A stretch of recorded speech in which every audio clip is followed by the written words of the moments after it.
Video games are at their best when they feel like an escape, a place to go to that's nothing like real life. That's changed because even some of the most dramaticized, chaotic, and violent game worlds are closing the gap on reality, and in some cases, the real world has already overtaken them. Take the entire GTA franchise, which used to be a joke at America's expense, a parody that couldn't possibly be real because it was so outrageous. This time around, the parody world of GTA 6 and the real world are really not discernible from each other at all. The Miami clubs with the bottle girls, twerking on top of cars in traffic, the lurid insufferable live streams, the mugshot of the Joker, a naked man running from the police, the fast cars, drugs, guns, and people going berserk on the streets. Rockstar directly copied crazy but real viral moments for the trailers, which is why they feel true to life yet satirical at the same time. Because America really is just a parody of itself at this point. Yet all of this is to remind yourself that the most anticipated game on the planet won't even come on a disc. You'll pay $80 for the game, but there will be no copy to hold on to, lend to a friend, or keep in your collection.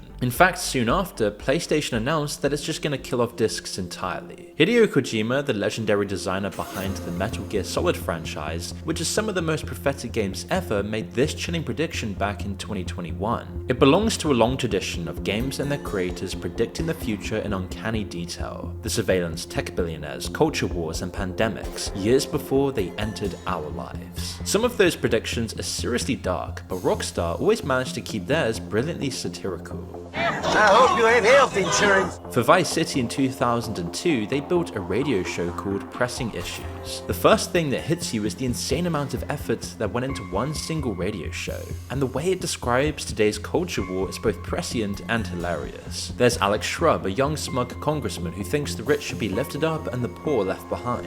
It's okay to be rich, as long as you say you care about the children. Crime rates only go up if you don't turn the graph upside down. Turn it upside down, and they have halved. There's the local Vice City resident John F. Hickory, who wants to dig a channel and float Florida off the mainland to stop people pouring in from the north, which is the only reason why Florida is inhabited in the first place. Immigration is to blame. People are flooding into our state from all over America. A river of freedom, a river of hope, a river which runs from the coast to coast and cuts us off from the 47 states of wastrels and bad influencers to the north. I am not a racist. I hate everybody irrelevant of other issues. There's Pastor Richards, a televangelist who's constantly asking for donations. With funding from NASA, we will equip this massive statue with rockets, blast into space, and colonize Saturn with a race of morally correct, affluent people ruled by me. Do what I say and you won't have to think for yourself. But this one is spot on, given that this game was released over 20 years ago.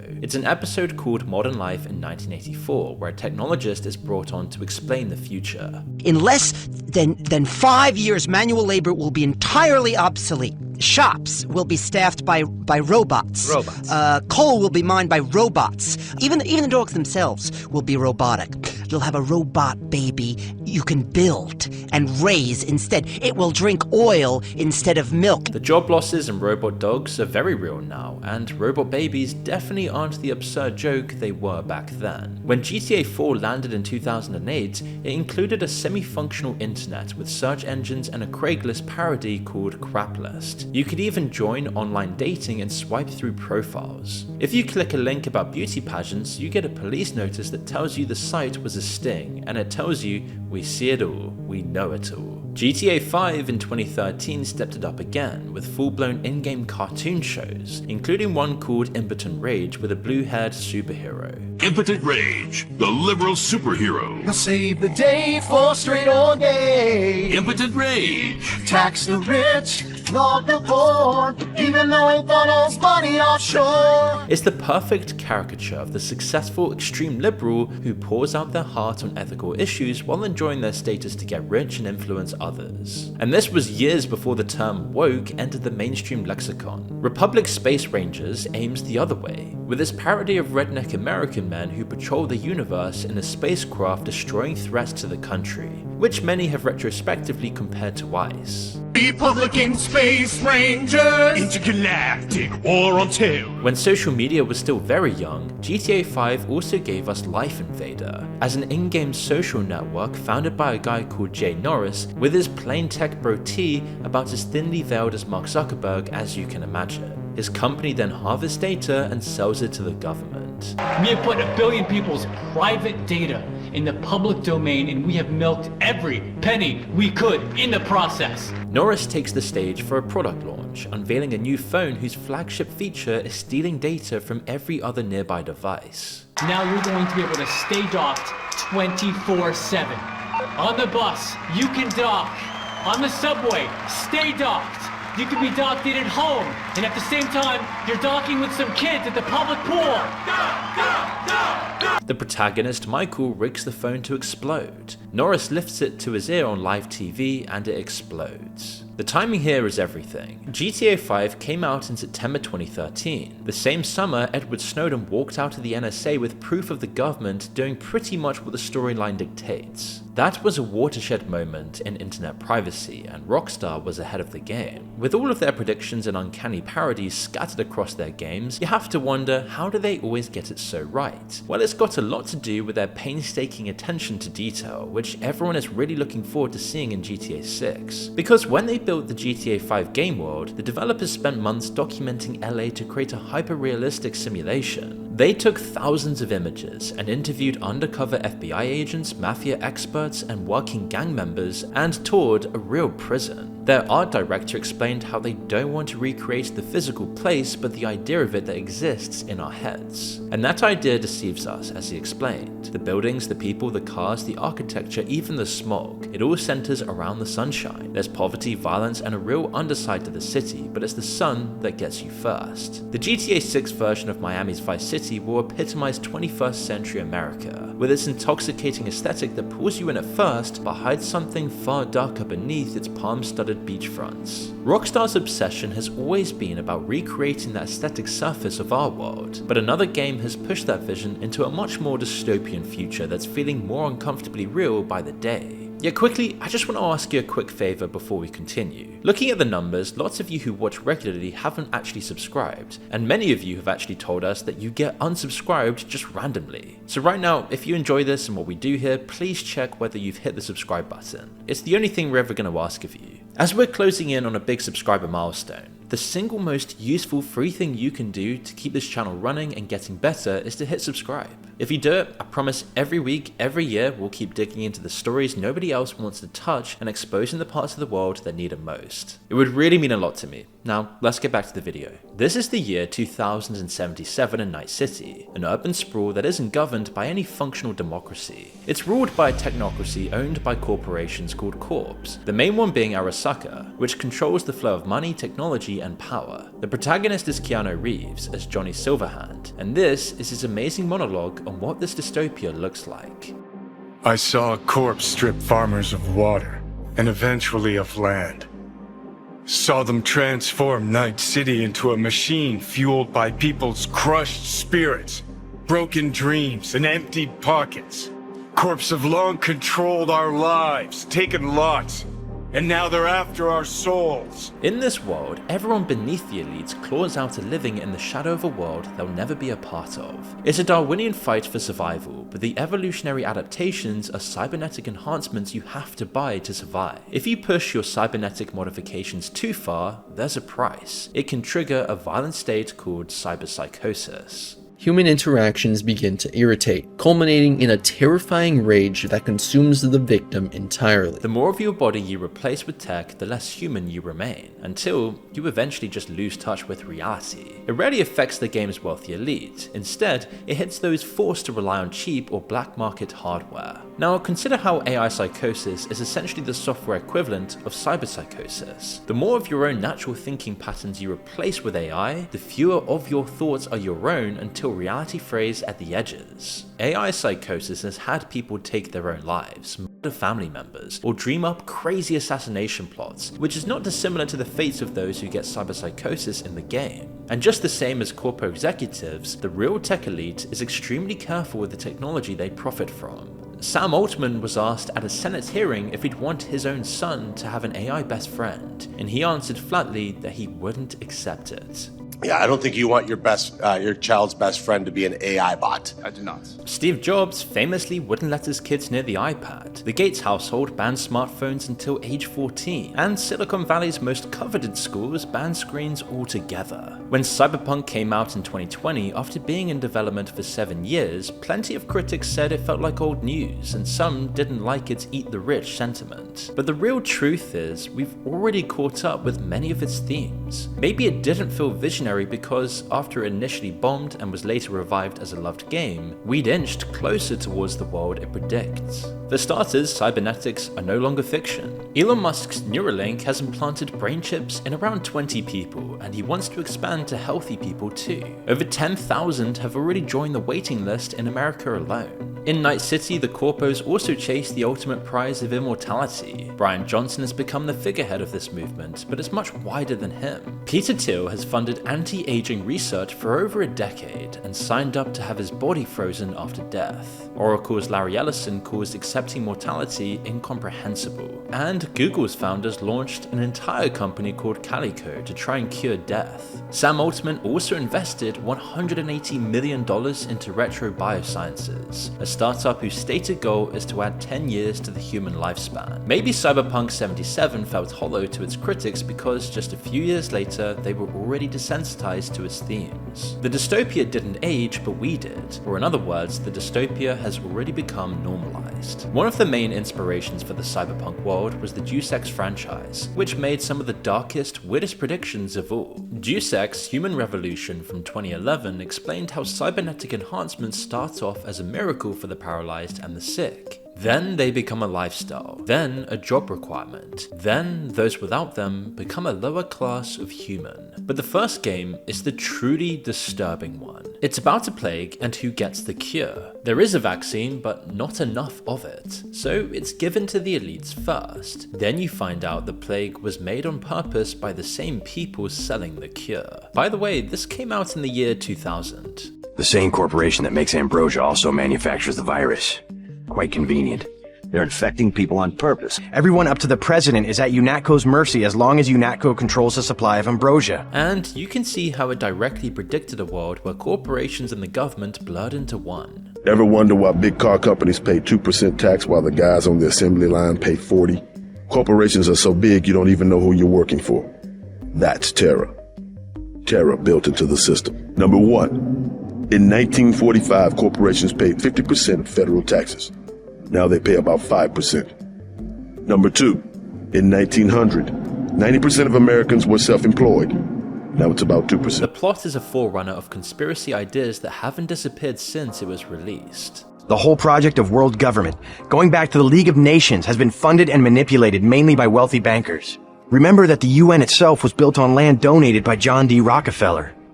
The wealthy have always been the ones to profit from one world government. The United Nations' secret goal... Well, this is David Rockefeller's description from a half a century ago. The supranational sovereignty of an intellectual elite and world bankers. When it came out, this was viewed as complete fantasy. But check out the comments like, "This game is aging like fine wine," and that was still 5 years ago. This one says back in 2000, this felt like baseless conspiracies, but now it's just straight up creepy. Deus Ex also talks with absolute clarity about the surveillance state, and how we'll just walk into it blindfolded and never be able to go back. Some people just don't understand the dangers of indiscriminate surveillance. And this idea is further elaborated on by a super powerful talking AI called Morpheus, something which was a dream back then but is now a reality. Human beings feel pleasure when they are watched. I have recorded their smiles as I tell them who they are. The need to be observed and understood was once satisfied by God. Now, we can implement the same functionality with data mining algorithms. The darkest part of this prediction is that it nails how complicit we are. George Orwell's world of 1984 imagined a screen bolted to the wall that watched you against your will. He never guessed we'd buy the camera ourselves, mount one on the front door, place one on the kitchen counter, give it a woman's name, and point one at our own faces to stream our lives to strangers. But like Morpheus says, and we might uncomfortably agree with, humans feel pleasure when we are watched and validated, even if it is by a machine. The first Deus Ex game also notoriously left the World Trade Center out of its New York skyline.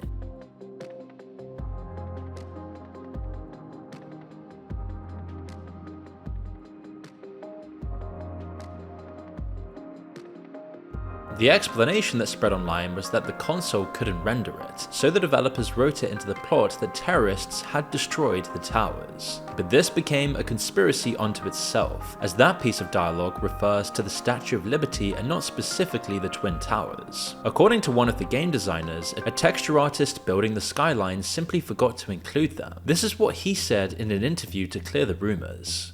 Everything else is a real building, but we got rid of the Twin Towers. And I wish I could say we did it on purpose and we were, sort of seeing the future, but it was actually just a mistake. The artist who did the skybox just left them out, and it sort of worked out in an unfortunate sort of way. The story has changed a few times over the years, and regardless of what you think of that, Deus Ex's predictions have become iconic. The third game ended with this incredible warning about unrestricted technological development way before the AI companies warned us about the apocalypse while pumping out better models as fast as they could. Albert Einstein said, "Technological progress is like an axe in the hands of a pathological criminal."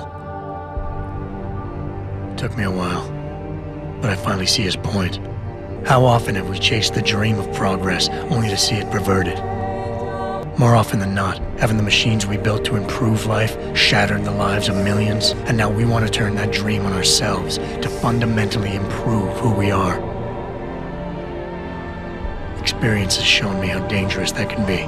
Even its own creator, Warren Spector, said in 2024 that if someone made Deus Ex today, it, quote, might be perceived as a documentary. The series had two taglines: trust no one, question everything.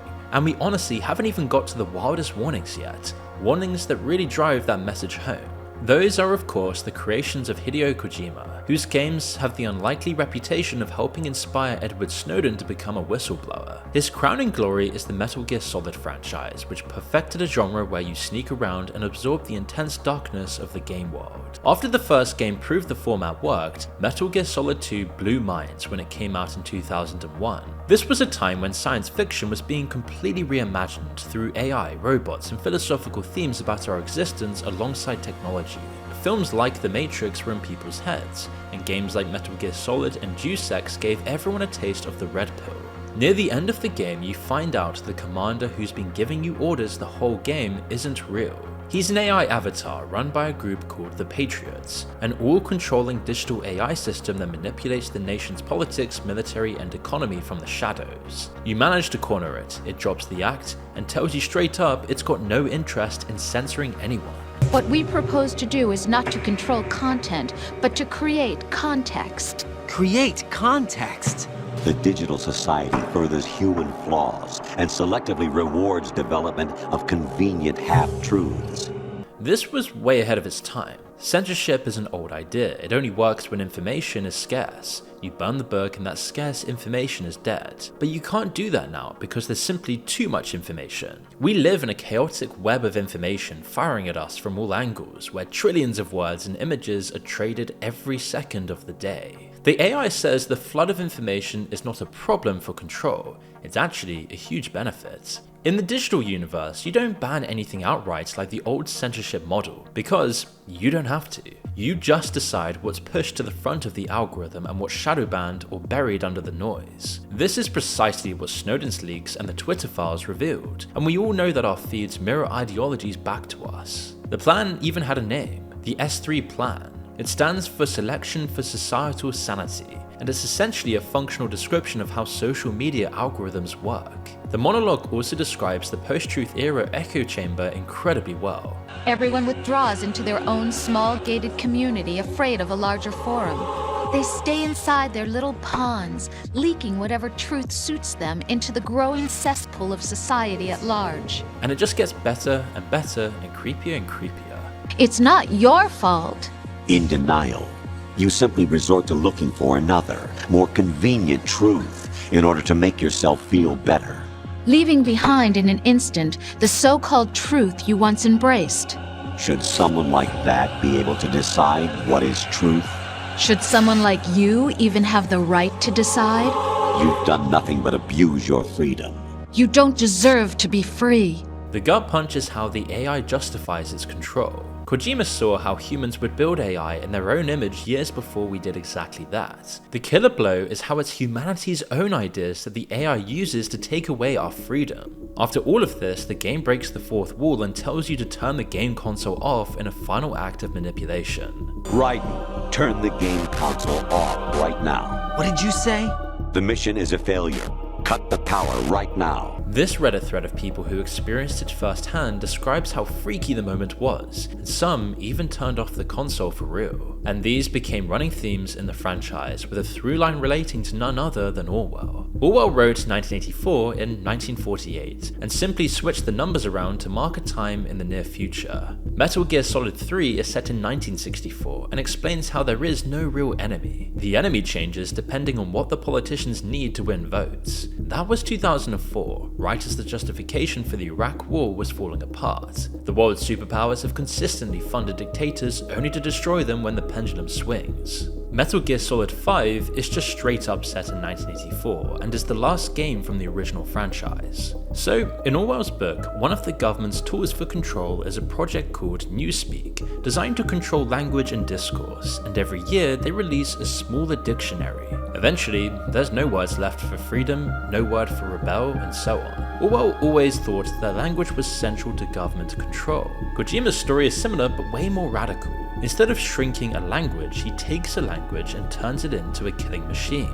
There's a parasite that kills you if you speak the wrong language, which is English, because the game's main villain claims English destroyed his culture. It's a nod to colonization, and Kojima's cruelest touch is that the parasite spreads precisely because everyone speaks English. The thing that connects the whole world is the thing that kills it. Orwell's nightmare was mostly a bureaucracy designed to restrict freedom. In Kojima's world, your voice is a literal weapon. Both result in subjugation and control, and both comment on the subtle restrictions on freedom of speech today. There's absolutely an approved way to say things, and there's a way that risks getting you flagged. Nobody has to ban the word outright, there's just a silently enforced orthodoxy you need to follow to fit in. You don't need to delete the word from the dictionary if you can just make everyone too nervous to say it. Kojima's ideas got a lot bolder when Metal Gear Rising blew up in 2013, especially its villain, Senator Armstrong, who wants to burn America down and start again. Fuck all these lipstick lawyers and chicken shit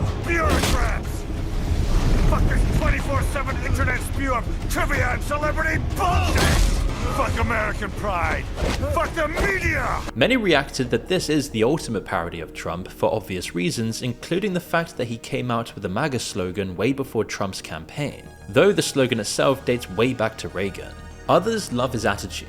The comments say stuff like, he's not right but he's incredibly far from wrong. Nobody agrees on what this guy truly is and what he represents, but it's just another masterful piece of writing from Kojima's team in provoking public debate. And it's brilliantly connected to the echo chamber observations from his earlier games. Armstrong is a walking, talking echo chamber that makes everyone see exactly what they want to see. The left sees a fascist parody, the right sees a truth teller the writers accidentally made too convincing, and both are certain their version of the universe is right. Kojima independently made a few other games that uncannily predicted major events, like Peace Walker in 2010, where the villain builds an AI nuke designed to launch itself, because a machine won't hesitate the way a scared person will.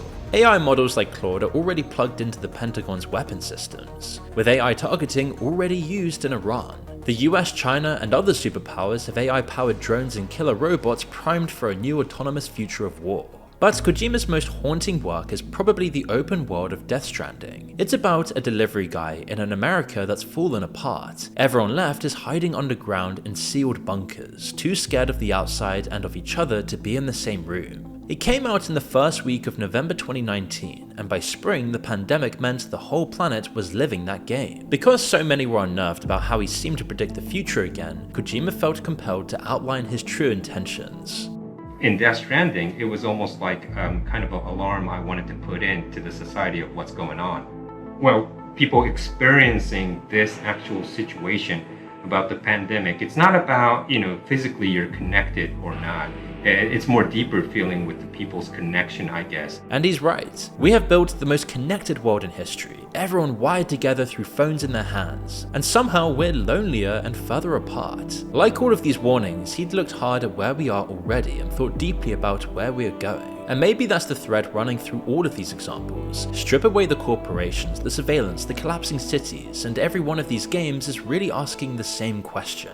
What happens to people when the systems around them get bigger than they are? What happens when real life and its parody collapse into one image? Think about the last time you sat in a room full of people and everyone was on their phone. Or the last time you walked down the street and wondered what it was all about. Think about the group chat that replaced the actual group, the friends you keep up with through stories and never see. Whole friendships now run on reacting to each other's posts, connection reduced to its thinnest possible signal, and everyone is aware it isn't enough, but we're locked in and cannot escape. It's all these feelings and more which makes these games hit differently now. The comments under every clip in the video ask how it aged so well, or why it stopped being funny when the story came too close to the truth. Really, the designers are doing what you're doing now. They paid attention and used their senses to tune into what's happening around them. There is a strange comfort in that. Every dystopian idea or storyline in these games was written by someone who believed the warnings needed to be broadcast and that the player on the other end of the screen might act on it. Kojima's whole message boils down to something incredibly profound, yet also embarrassingly simple. Reach out, reconnect, protect your humanity at all costs, and never take what freedom you have for granted.